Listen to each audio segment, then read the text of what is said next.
নমস্কার। আজকে কিছু রাজযোগ নিয়ে আলোচনা করব। আমি আপনাদের সবসময় প্রোগ্রাম, যে আমার নিয়মিত ভিউয়ার্স তারা জানেন যে আমি এমন কিছু প্রোগ্রাম আপনাদের প্রেজেন্টেশন দিই যারা অনেকেই আমার প্রোগ্রাম নিয়ে ইন্টারেস্টেড হন, যে অ্যাকচুয়ালিটা সত্যি কিছু আছে। অনেকে আমাকে হোয়াটসঅ্যাপ মেসেজও করেছেন যে হ্যাঁ, আপনার প্রোগ্রাম শুনে কিছু মনে হয় কিছু হয়তো বাস্তব আছে। সেই জন্য আপনাদের কাছে সেরকম কিছু আলোচনা করব আজকে কিছু রাজযোগ নিয়ে। এই মে মাসেই তৈরি হচ্ছে কিছু রাজযোগ, এবং সেই রাজযোগ আমার কিছু কিছু রাশির জন্য যথেষ্ট তার পাওয়ারফুল হবে।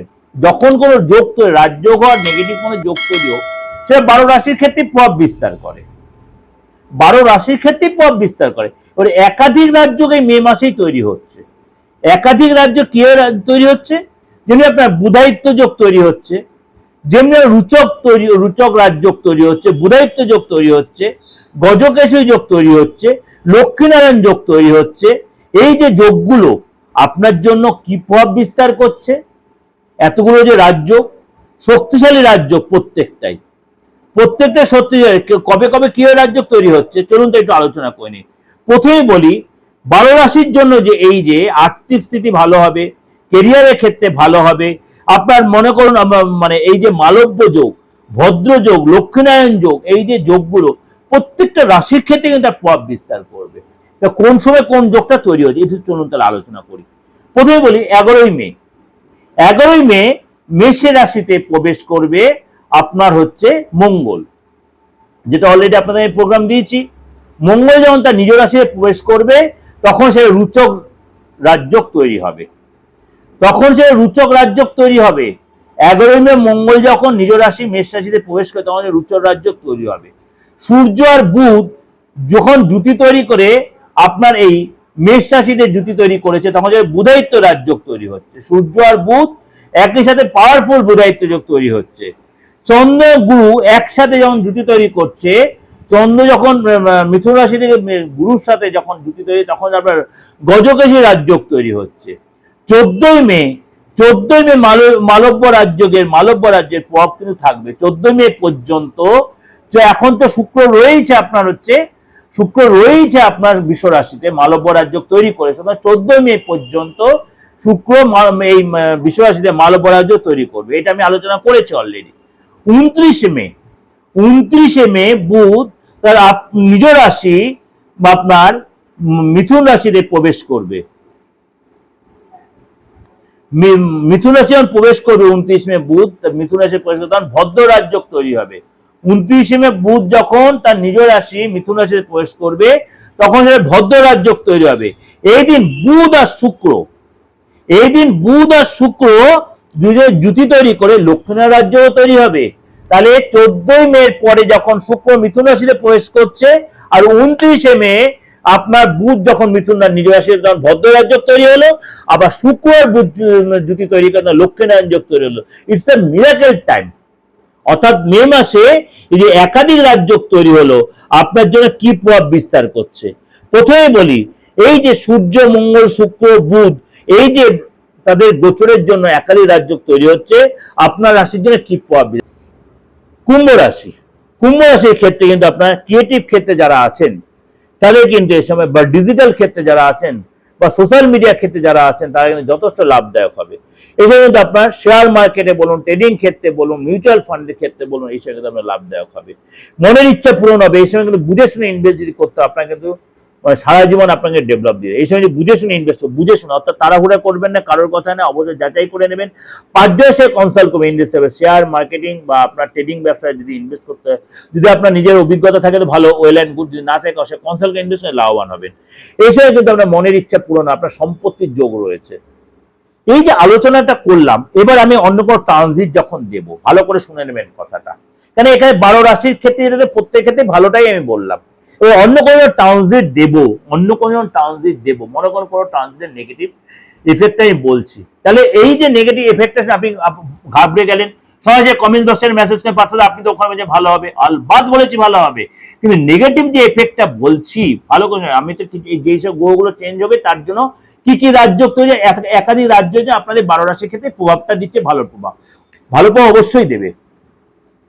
অবশ্যই দেবে। কিন্তু আপনার বাচ্চাটা আগে দেখুন, শুক্রটাকে আপনার নেগেটিভ নক্ষত্রে রয়েছে, রবিটা কি নেগেটিভ নক্ষত্র না, বৃহস্পতি নেগেটিভ, এগুলো যদি হয়তো একটা নেগেটিভ ফল দিচ্ছে। এরপরে আপনার কোনো গ্রহ হয়তো ট্রানজিট হচ্ছে, তার জন্য কোনো রাশির জন্য আমি নেগেটিভ ফল বললাম, ততটা নেগেটিভ দেবে না যতটা আপনাকে এখানে পজিটিভ বললাম। সে পজিটিভটা নেগেটিভ পথে অনেকটাই খর্ব করে দেবে। এই যে পজিটিভ প্রভাবটা বললাম না, নেগেটিভ প্রভাবটা অনেকটাই খর্ব করে, যদি আরো খর্ব করে দেবে, নেগেটিভ প্রভাব হবেই না যদি আপনার বাচ্চাতে গ্রহ রাশির সিচুয়েশনটা অনেক ভালো থাকে, যে গ্রহ রাশির জন্য রাজযোগ তৈরি হচ্ছে, মঙ্গলের জন্য, শুক্রের জন্য, বুধের জন্য, বৃহস্পতির জন্য, তাহলে আপনার নেগেটিভ প্রভাবটা তার গায়েই আসবে না। বুঝতে পারলাম কি মজার জিনিস না অ্যাস্ট্রোলজি? অনেকটা আমাদের ছোটবেলায় বীজগণিতের মতো। পুরো আপনার যত ফর্মুলা মুখস্থ, যত অ্যাপ্লাই করবেন, যত আপনি আপনার মুখস্থ আপনার, এটা পুরো সেই বীজগণিতের ফর্মুলার মতো। একদিকে যদি খারাপ হয়, আরেক দিকে ভালো দিয়ে মেকআপ দিয়ে দিচ্ছে। মাইনাসে মাইনাসে প্লাস করতে আমরা মনে আছে, প্লাস মাইনাসে মাইনাস, মাইনাস মাইনাসে প্লাস, সেই থিওরিগুলি একটু মাথায় নিন, সেই থিওরিগুলি মাথায় নিন, আপনার উত্তর আপনার কাছেই পেয়ে যাবেন। এই যে 12 রাশির ফায়দাটা বললাম, আপনারা অনেকটা এগিয়ে থাকলেন। নেগেটিভ প্রভাবটা এখন বলবো কোন রাশির প্রভাবের জন্য, আপনারা অবশ্যই দুটোকে মার্চ করবেন, তারপরে ভালো মন্দটা সারাটা মাস আপনারা উপভোগ করে ফিল করবেন। যদি দেখছেন আমি ভালো প্রভাবটা বেশি, নেগেটিভ প্রভাবটা বেশি দিচ্ছে, দেরি না করে কারোর সাথে কনসাল্ট করুন, প্রতিকার নিন, আপনিও তার ভালো রেজাল্টটা পাবেন। It's my challenge. তন্ত্র পারে না এমন কোনো কাজ নেই। আপনার চার্ট যদি স্থাপনের চার্টটায় রেকটিফাই করে, তাহলে বলে সূর্যটা তো এখানে রয়েছে, এটা ইম্পসিবল। আপনার চার্ট ওখানেই থাকবে, কিন্তু গোরাশির যখন প্রতিকার করা হবে না, তখন আপনার নিজের মধ্যে ভাইব্রেশনের চেঞ্জ এসে যাবে। তন্ত্র মতেই কোন, জ্যোতিষ মতে যেভাবে যেটা করবে, দিস ইজ অ্যাস্ট্রোলজি। আমি অ্যাস্ট্রোলজি মেন থিমটা আপনাদেরকে তুলে ধরলাম, যারা অ্যাস্ট্রোলজি করছেন তারাও বুঝতে পারবেন আমার এই আলোচনাটা। সুতরাং ভালো আর মন্দ মিশিয়েই তো দুনিয়াটা, যেখানেই মন্দ আছে সেখানেই ভালো আছে, তাহলে ধ্বংস হয়ে যেত আমাদের এই বিশ্ব সংসার, ধ্বংস হয়ে যেত। খারাপ মন্দ মিশে, ভালো মন্দ মিশিয়েই কিন্তু বিশ্ব সংসার। আপনার সেটা মানতে হবে, আপনি মানুন আর নাই মানুন, সব নিয়েই সংসার। যেমনি ভালোটা বললাম, খারাপটা আপনাকে শুনতে হবে, শুনে তারপর আপনি ট্যালি করবে, মার্চ করবেন, অনেকটা আপনাদের ক্লিয়ার হয়। ভালো থাকবেন। যোগাযোগ করতে হলে যে কোনো প্রতিকারের জন্য অবশ্যই মৃত্যুর ব্যাপারটা আমি মানতে পারি না বা করতে পারি না, মৃত ব্যক্তিকে ফিরিয়ে আনার ক্ষমতা আমার নেই, সেই তান্ত্রিক আমি হইনি বা সেই জিনিসটা শিখতে পারিনি। আর মৃত্যুতুল্য পরিস্থিতিতে যারা রয়েছেন তাদেরকে আমি ফেরাতে পারি না। এছাড়া মোটামুটি তন্ত্রমতে আপনার বাস্তুর উইদাউট ডিমোলাইজড রেক্টিফাইন করেছি, চাকরির জায়গায় ফ্রি দিয়েছি, দীর্ঘদিন ধরে আমি সাসপেন্ডে করেছি, আইনের ঝামেলার জর্জ। হ্যাঁ, তাহলে কি আপনি আজকে হয়েছে কালকে হতে? Impossible matter. অনেকের সঙ্গে সঙ্গে হয়েছে, সবার তাই হবে তা নয়। কেন 29-30 বছরে আমি লক্ষ লক্ষ লোক দেখেছি, লক্ষ লোকের আমি প্রতিকার দিয়েছি, আপনাদের সেই ভালোবাসা, সেই আশীর্বাদ পেয়েছি। সুতরাং আপনিও যদি মনে করেন দেশে বিদেশে যারা আছেন, আমাকে বিশ্বাস করে যে আসতে পারেন, আসতে পারেন। অনলাইনে প্রেডিকশন নিতেই পারেন, অনলাইনে আপনি প্রতিকার পাঠাতেই পারেন, কারণ এইটাই হচ্ছে আমার ফোনপে, এটাই আমার হোয়াটসঅ্যাপ। আপনি এই অ্যাকাউন্টে, আমি যেটা সবাইকে বলি, সোশ্যাল মিডিয়াতেই বলে দিলাম, দেশে বিদেশে প্রত্যেকে কিন্তু সেই সুযোগটা কাজে লাগাতে পারে। ভালো থাকবেন, নমস্কার।